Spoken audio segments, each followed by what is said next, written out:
दोस्तों, आप सभी को पता है कि दुनिया में ऐसे चुने हुए 7 आर्किटेक्चर्स हैं जिनको 7 wonders of the world list में शामिल किया जाता है। लेकिन कभी आपने सोचा है कि ये नंबर 7 ही क्यों है? ये तो 8 या तो 10 भी हो सकता था। और कौन थे वो इंसान जिन्होंने इसका लिस्ट बनाया था? प्राचीन काल में एक बार इस लिस्ट को बनाने के बाद दोबारा इसको बदलने की जरूरत क्यों पड़ी? मेरा नाम है बिट्टू विश्वास और आज हम इस कहानी के पीछे का सच जानेंगे मेरे YouTube channel Bharat wants to know में। बात है आज से लगभग 2200 साल पहले की। King Alexander the Great Greece से लेकर भारत के उत्तर पश्चिमी सीमा तक एक बहुत बड़े हिस्से में अपने साम्राज्य को फैला चुके थे। ग्रीस से कई सारे पर्यटक अपने कल्चर का प्रचार करने के लिए और बाकी दुनिया को जानने के लिए पूरी दुनिया में निकल चुकी थी। इनमें से एक ग्रेट हिस्टोरियन थे हेरोडोटस। उन्होंने पहली बार अपने लिखे हुए नोट में 7 wonders of the ancient world का जिक्र किया। जाहिर सी बात है, ये जो कंसेप्ट था ये भी ग्रीस कल्चर से ही प्रभावित था। ग्रीस माइथोलॉजी के अनुसार नंबर 7 एक होली नंबर हुआ करता था और ग्रीक्स ये बिलीव करते थे कि ब्रह्मांड में सिर्फ 5 प्लैनेट्स ही हैं और इसलिए उन्होंने इन 5 प्लैनेट के नाम पे और सन और मून के नाम पे वीक के 7 डेज का नाम भी रखा था। और इसी आधार पर हेरोडोटस ने 7 wonders of the ancient world का एक लिस्ट भी बनाया था। लेकिन तब वो वंडर वर्ड की जगह थियामाटा वर्ड का यूज करते थे, जिसका मतलब था साइट्स। दूसरे शब्दों में बोला जाए तो the things to be seen, यानी जो चीज सबको अपनी जिंदगी में एक बार देखनी ही चाहिए। 7 wonders of the ancient world के इस लिस्ट में शामिल था the great pyramid of Giza, जो इजिप्ट में सिचुएटेड है। हैंगिंग गार्डन ऑफ बेबीलोन, जो इराक के रेगिस्तान में बना हुआ एक गार्डन था। टेम्पल ऑफ आर्टेमिस, जो ग्रीस शिकार के देवता आर्टेमिस के सम्मान में बनाया गया था। स्टैचू ऑफ ज्यूस, जो ग्रीस के ओलंपिया में स्थित था। चीफ ऑफ ग्रीक गॉड के ऑनर में यह बनाया गया था। मौजोलियम एट हेलिकर्नेसस, पर्शियन गवर्नर मौजोलियस की याद में उनकी वाइफ ने यह टॉम्ब बनाया था। कोलोसस ऑफ रोड्स, जो उस टाइम के दुनिया का सबसे बड़ा स्टैचू हुआ करता था, लगभग आज के स्टैचू ऑफ लिबर्टी के बराबर। और the light house of Alexandria, जो लगभग 115 से 145 मीटर तक ऊंचा था। दिन में सूरज की किरणों को कांच से रिफ्लेक्ट करके और रात में आग से यह दिशा निर्देश किया करता था।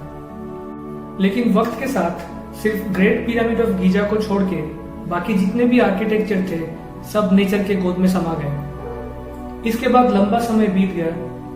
90 के दशक में पूरे दुनिया में कंप्यूटर और इंटरनेट का बहुत जोर से इस्तेमाल शुरू होने लगा था। स्विट्जरलैंड से बर्नार्ड वेबर नाम के एक फिल्म निर्माता इंटरनेट की इस ताकत को ग्लोबल कन्वर्सेशन का एक जरिया बनाना चाहते थे। इसलिए इन्होंने 7 वंडर्स का यह मुद्दा दोबारा लोगों के सामने उठाया। और सिर्फ वही नहीं बल्कि पूरी दुनिया ये चाहने लगी कि मानव इतिहास में बने हुए इन अद्भुत कलाकृतियों को उनकी डिजर्विंग सम्मान दिया जाए। इतिहास में पहली बार एक ग्लोबल वोटिंग के जरिए कई सारे आर्किटेक्चर्स को नॉमिनेट किए गए 7 wonders of the new world के इस लिस्ट के लिए। करीब 100 मिलियन वोट काउंट किए गए। आप सभी को पता ही है, इंडिया से ताजमहल को इस लिस्ट के लिए नॉमिनेट किया गया था।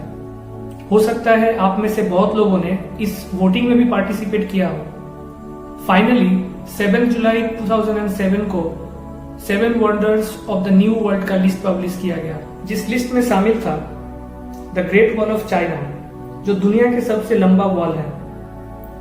इंडिया से ताजमहल, जो आपको पता ही है मुगल सम्राट शाहजहां ने अपनी वाइफ मुमताज के याद में बनाया था। पेट्रा ऑफ जॉर्डन, ये पेट्रा शहर को पहाड़ के पत्थर को काट के बनाया गया था आज से लगभग 2000 साल पहले। इटली का कोलोसियम, इसे हम एक एंशिएंट स्टेडियम बोल सकते हैं जिसमें रोमन ग्लैडिएटर को आपस में या तो जानवरों के साथ लड़ाया जाता था। क्राइस्ट द रिडीम्ड, जो ब्राजील में सिचुएटेड एक 30 मीटर ऊंचा जीसस क्राइस्ट का स्टैचू है। मेक्सिको का चिचेन इट्जा, जो आज से लगभग 1500 साल पहले माया सभ्यता के लोगों द्वारा बनाया गया था। और माचू पिचू, जो कि पेरू में सिचुएटेड एक शहर था, इसे भी पहाड़ को काट के बनाया गया था लगभग 15वीं सेंचुरी में। लेकिन दोस्तों, ये नया लिस्ट भी बगैर कोई कंट्रोवर्सी के नहीं बनी। इजिप्ट गवर्नमेंट ऑफिशियल्स इस नए लिस्ट से संतुष्ट नहीं थे।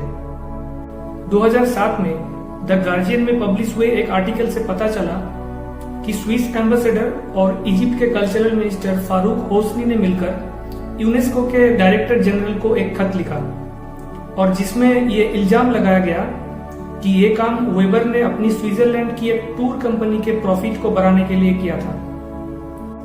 और उसमें यह भी कहा गया कि 7 वंडर्स का जो सिलेक्शन है ये कोई कल्चरल इंस्टीट्यूशन के द्वारा ही किया जाना चाहिए था, ना कि रास्ते के कोई भी आम आदमी के द्वारा। दोस्तों, आप भी कमेंट करके जरूर बताएं कि इस तरीके से बनाए गए 7 वंडर्स क्या सही में मीनिंगफुल था। खैर, कंट्रोवर्सी कुछ भी हो, लेकिन गुड न्यूज ये है कि इंडिया से ताजमहल को इस लिस्ट में शामिल किया गया। मिलते हैं अगली वीडियो में। अगर आपको ये वीडियो अच्छा लगे तो लाइक और शेयर जरूर करें और चैनल को सब्सक्राइब करना ना भूलें। Thank you.